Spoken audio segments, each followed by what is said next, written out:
god! I unyielding spirit, what the fuck, bro? Why did I win? Ayo guys, what is up? Tippy Tips back in the building like usual. In this video, I'm going to optimally explain to you guys how to win as many lab A.R.A.M games as you possibly can. I'm going to be explaining which champions to prioritize first, as well as the regions you're going to want to look for, and how you can get leverage over your opponent by understanding how this mode actually works, and how it can give you information on what type of cards your opponent might or might not have. If you guys really enjoy the videos, guys, please don't forget to smash that like button, comment, subscribe. I drop a lot of dope content, so feel free to check out the channel. I also do Fiverr coaching and streaming from weekends around 1 a.m. to 6 a.m. And let's get straight into the video, guys.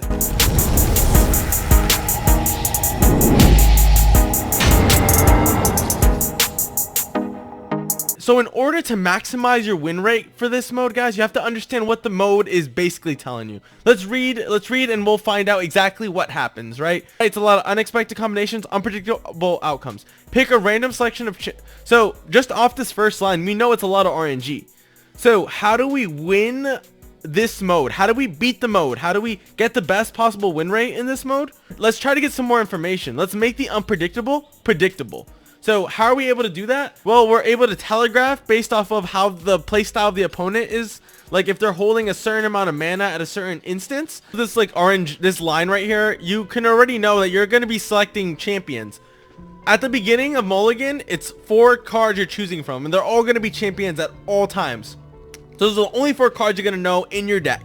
There could be repeats, you really don't know. You might have duplicates in the deck, but these are the staple ones you're going to know 100%. Start with more mana means you're starting at 3 mana. So as soon as you start up, right, the 3 crystals pop up, and then you draw 3 cards. Both players draw 3 cards. The only thing we can control in this experiment is what champions we choose.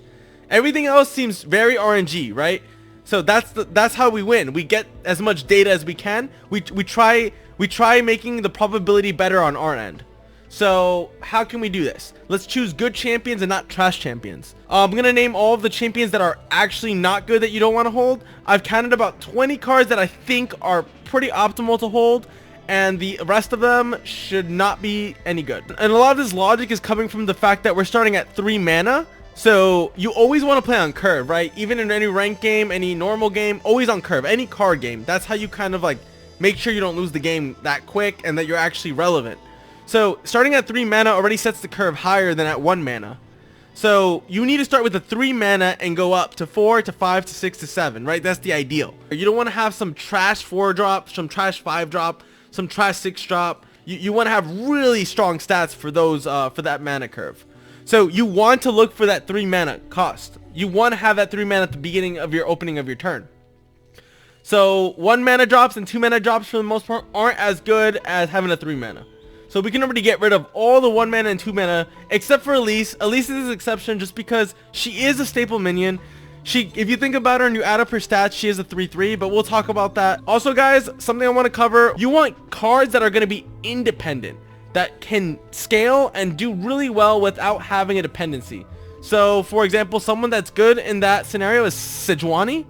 Sejuani can, you know, freeze someone, basically eliminate someone off the board, make a good trade, deal damage to their face because she's got the overwhelm effect, and you basically solidify board control. But now someone who isn't as friendly as that would be someone like Katarina, where you play her, immediately once you strike, okay, she goes back to your hand. You just lost the board. It's like there's so many dependencies. Like you need more minions, right? So you can keep attacking, like battering ram, like stuff like that type of synergy. You don't have that though. So now you're just kind of putting yourself worse and worse and worse progressively. Since it's so much RNG, you don't know what the other 38 cards are or whatever 30 something cards are. You're kind of like just kind of guessing like, is she gonna be any good? And you want someone who's just a straight up good cost unit that's gonna be good in this mode, not someone who's gonna be dependent. That's what I mean by independent and dependent. Like Gangplank 5 stats all around, I'm happy no matter what. Fiora 3 stats at 3 mana overall is really nice. Teemo at 1 drop though, like he kind of needs to, you know, keep going and going and going, or else he's kind of a waste. Because then now you could have had someone who would have been like a 6 drop and served you more than a 1 drop Teemo. Again, this is all value. You want to look at value when you're comparing the champions you want. So Teemo, he's a 1 mana. He would already put you at a bad state just because of how much he's worth, and you're starting at 3 mana. Vi, a really good card. You guys know 5-drop with tough is crazy good.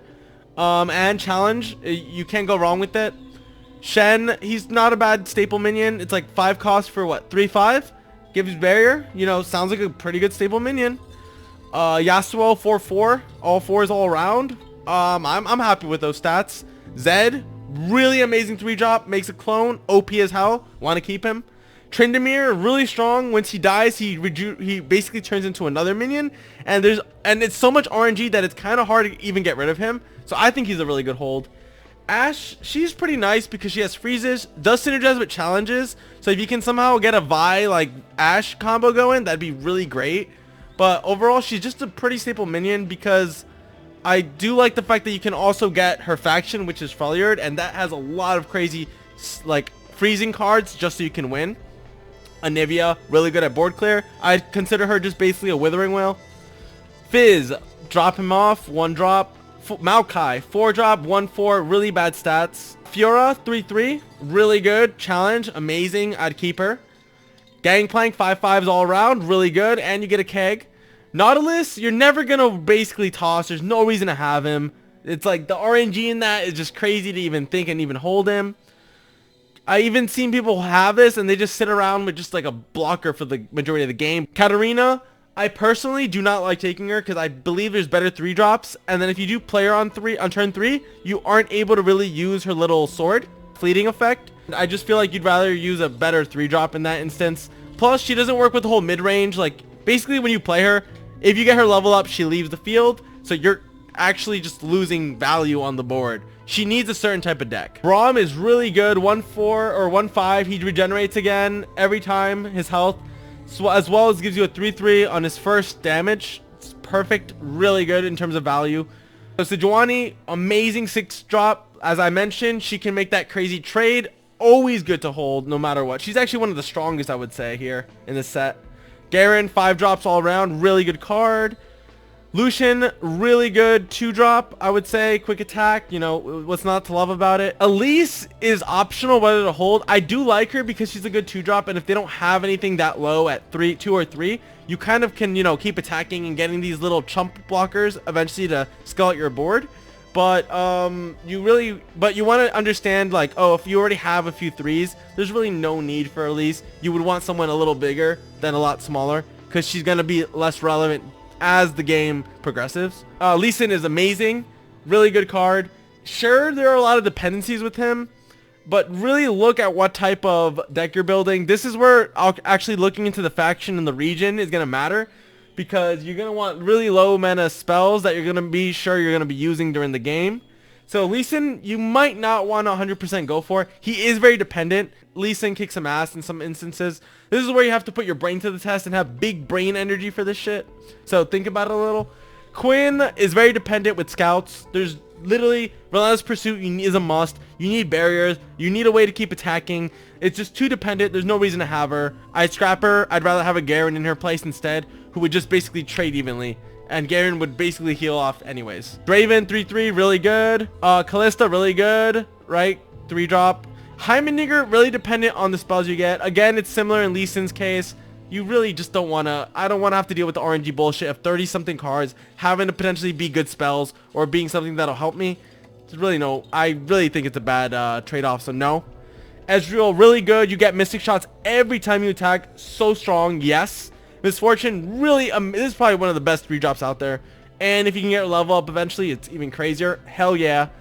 Lux, of course, barrier, gives you the lasers constantly. Hell yeah. And Karma, depending on what cards you're already mulliganing, I don't recommend her that much. She is a little bit dependent, right? Because if you don't have any good spells, there's no reason in doubling constantly.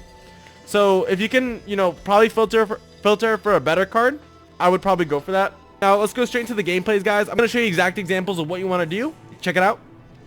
What you want to normally do, guys, is you want to really look for factions such as Shadow Isles, Demacia,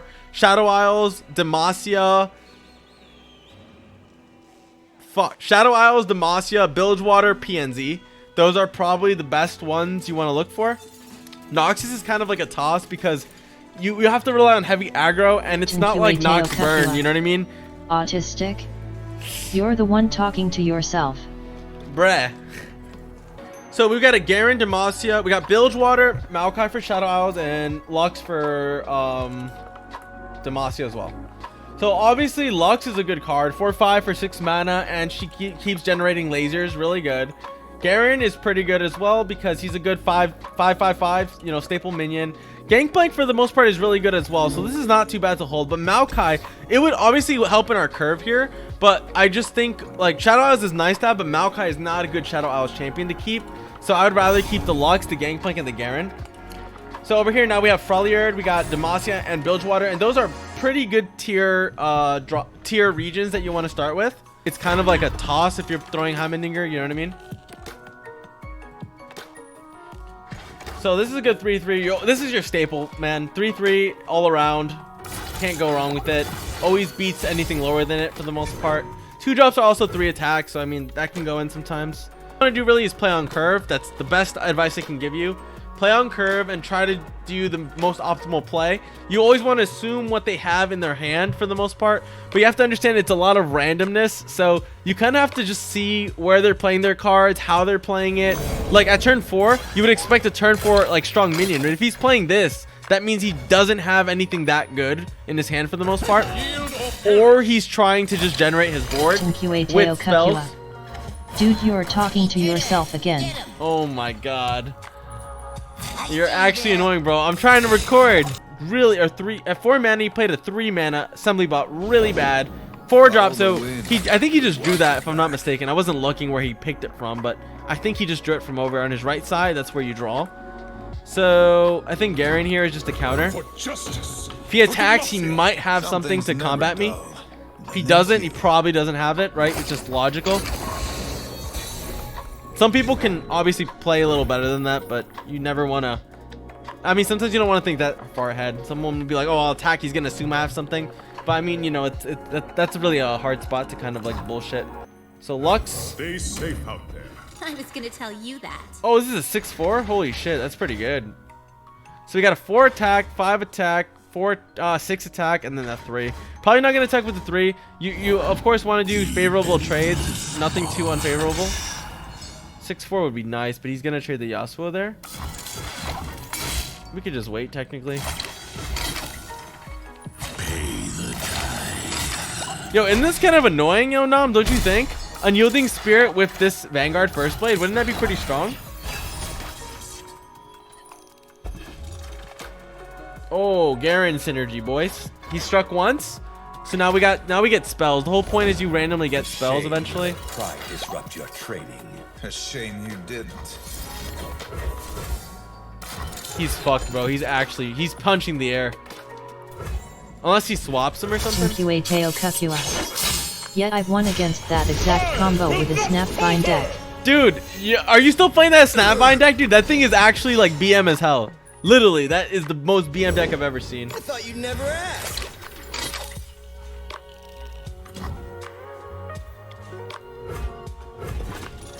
Obviously, I passed here because I know he's gonna attack, and he's gonna want to get the Mystic Shot. He wants to attack at the Mystic Shot and shoot my 3/2, so he would never pass this turn. He's losing board control. He would never not do that, right? He's gonna ping one of these guys, which is probably this guy. So here we could do that. This is my choice. And let's see what he does, but he's got to have something, right? He's assuming, but he didn't. He was trying to trick me or some shit. I don't even know what that was about. So now Mystic Shot, 100% we know what he's gonna do. Ping, right? He wouldn't ever just pass here. Okay, that's fine. So we killed Lux. I don't really care. That would have been strong with Unyielding, but I'm chilling. We have a really good board state. Justice will be served. Now, if we play a minion, he might have a potential of playing something that could stop me from winning. Or if we just go full face, we're forcing him to basically, you know, defend on all his minions. So there's the Ezreal that's going to constantly give us value.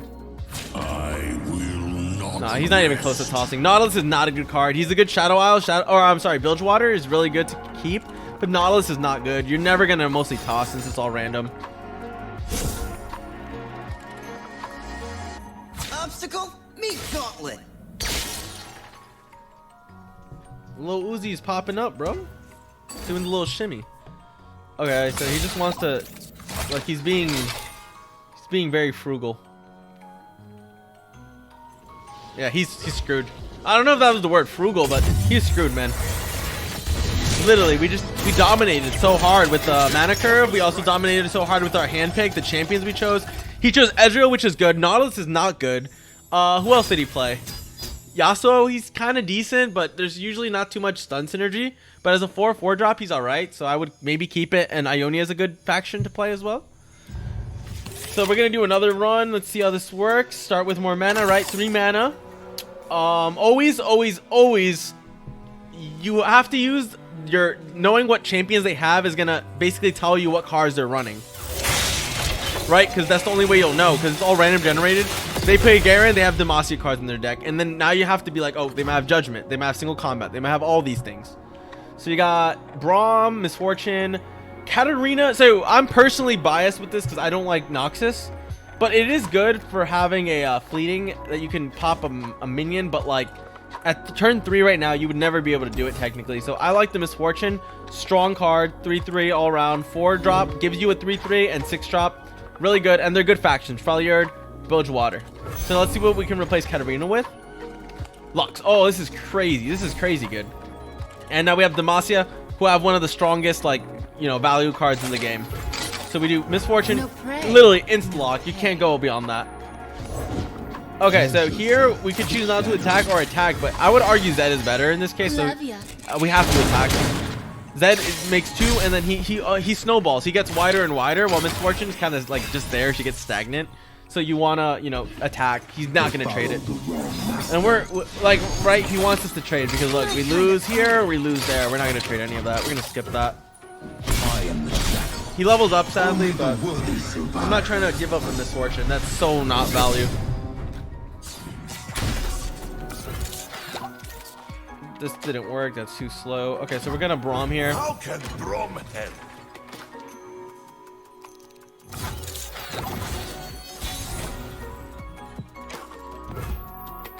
Okay, so we're gonna plunder. So we're gonna do that. This is fun, yes? So close to killing him. Technically, bro, I think we should just like... Yeah, no, I think I'm gonna play these guys. I just believe this is... Plundering would be nice, but dude, we have to get rid of his fucking Zed. He could have Judgment technically, so I want to look into... I want to like think a little beyond that. So he could hold Judgment potentially, right? He's Ionia. He has shown a... Actually, he didn't even show us anything, but it is concerning. It is concerning. It is very concerning, actually.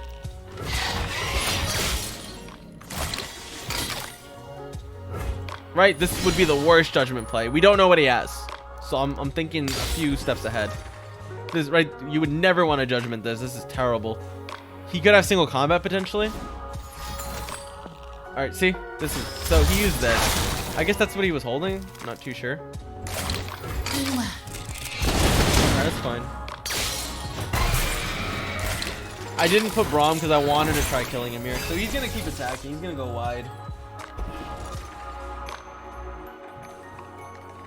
I'm not too scared. I have Braum. I'm looking... The next turn is looking good for me. They follow the Alright, so I'm not tripping too bad here. Braum might die. Help is on their way. I'm getting very close to dying there. But I'm cool because challenge is really nice to have here because it'll automatically make sure that Zed is that next turn. I think just Lux is a generic, right? Because like right now we have board control. There's no reason to play a minion right now. We know he's gonna do something. Okay. So we could do Iceborne Legacy, but that's slow. We don't have dupes like that. 2. Ooh, on Vanguard? That'd be interesting. Right? He'd be 4. He shouldn't have single combat at least. What would this be? 2, 3, 4, 3, and these would also double, right? Left for a snack? Bro, that's crazy. I'm gonna give it a go. I think Lux in general would be the best play here, but I'm gonna give this a go. Fuck it. Let's see a single combat. Whatever. We're gonna see it. He would have used it earlier though. All right, he doesn't have it. Yo, this is sick, Nam. Check it out. We got the Iceborne Legacy, and now we have these guys. Oh my lord, this is bananas. See?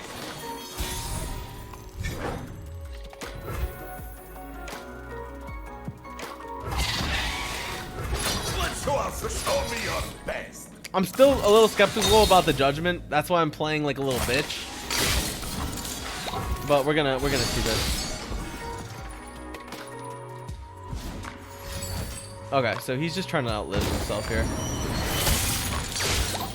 It's fine. Okay. What is that? Create 2 randoms. I don't really care. So we can plunder still. This is dead, whatever. We'll kill him next turn. We have a few of them, right? He knows we have it because we did that. Stay safe, my friend. Ooh, War Mothers would be... Alright, so we're gonna do this. The storm approaches. Bam! Alright, cool. This is a good pass. I don't want to go too wide. Just in case he's gonna have something. Pilfered goods is... Alright, got nerfed. Whatever, we're Gucci. So you gonna keep going wide? We could easily kill the Zed there. He's just protecting Zed at this point at all costs. Has no intentions to kind of stop it. Alright, so he's stunned. Alright, we can easily stop this from... Alright, cool. So now we're just gonna Lux, which is automatically denying Zed from attacking.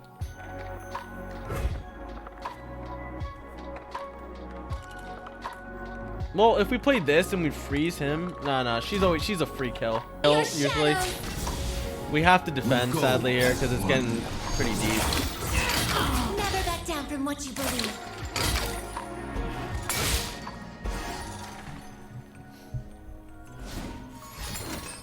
Damn, dude, he's got all this frost shit. He's being a little bitch.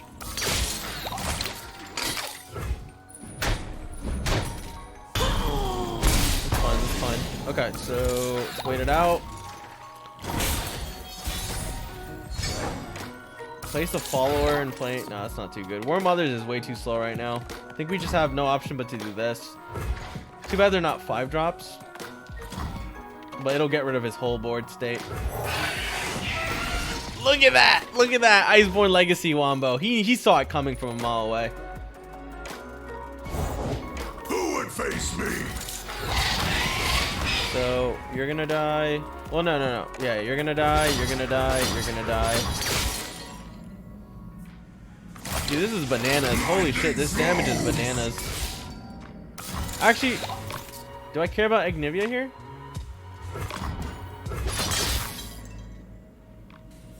We should probably just wait, actually. Why are we attacking already? Let's get rid of,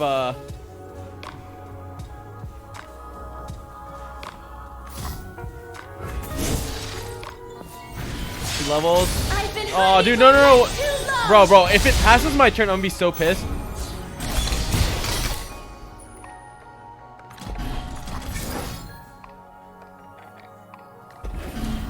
What? Alright, I was gonna say that's so fucking bullshit. So there, and then we'll... Oh, it doesn't even go through, right? So now all those grab, and then we go face, and that's GG. That's more than enough. Yep. Could have killed Zed there. Yeah, it's game. See, we grab everyone, and then we go full face. Get fucked, kid. Get fucked. Don't talk to me like that, bro. Fucking talk to me. Tryndamere ass, looking ass.